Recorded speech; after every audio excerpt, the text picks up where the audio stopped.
This is one of the videos Amnesty International says backs its accusation that hospital patients are being targeted.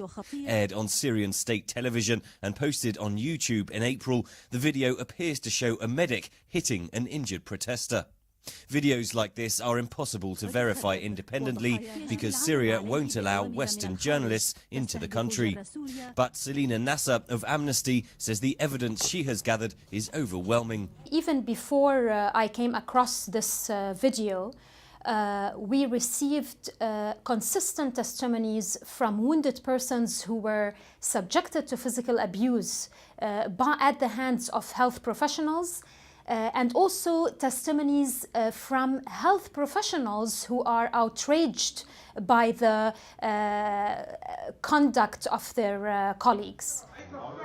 This video purports to show dead and injured protesters at a private clinic in the coastal city of Banias. Amnesty says the day after it was posted on YouTube in May, government forces raided the hospital looking for an alleged armed field commander opposed to the government. We have documented, I think, 2 cases, one in Banias where they removed at least 11 wounded persons on 8 May. And another one that was more recent on September 7 in Homs. They raided Ridgwell Khadamat Hospital and removed 18 wounded persons. One of them was on a ventilator. They removed the ventilator and took him away along with the others. The UN says more than 2,900 people have been killed in the crackdown on anti-government protests since they began in March. Activists say 10 people were killed in a crackdown on protests following the capture of Muammar Gaddafi in Libya last week. This footage, posted on a social media website, purports to show a man trying to retrieve a protester's body from a street in the city of Homs. What happens next is too graphic to broadcast. The rescuer is apparently shot by a sniper. Activists say both men died. Selina Nasser says doctors in hospitals face a tough choice. They either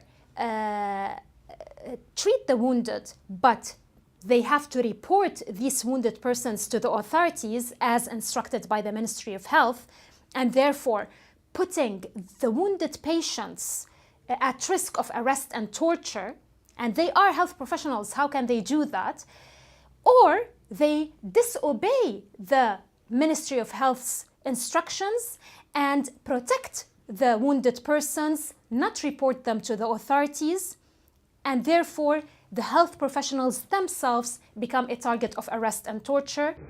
Nasser says this YouTube video shows a family who tried to care for the father's gunshot wounds at home. He died after 2 days. The family tried to preserve the body with ice to avoid having to take it to the morgue. According to Amnesty, doctors outside Syria, like this man in the United States, are posting videos on the internet to show Syrians too scared to go to the hospital how to treat wounds at home. Amnesty says it sent numerous letters to the Syrian government asking for a response to the allegations, but so far has received no answer. Ridgwell for VOA News, London.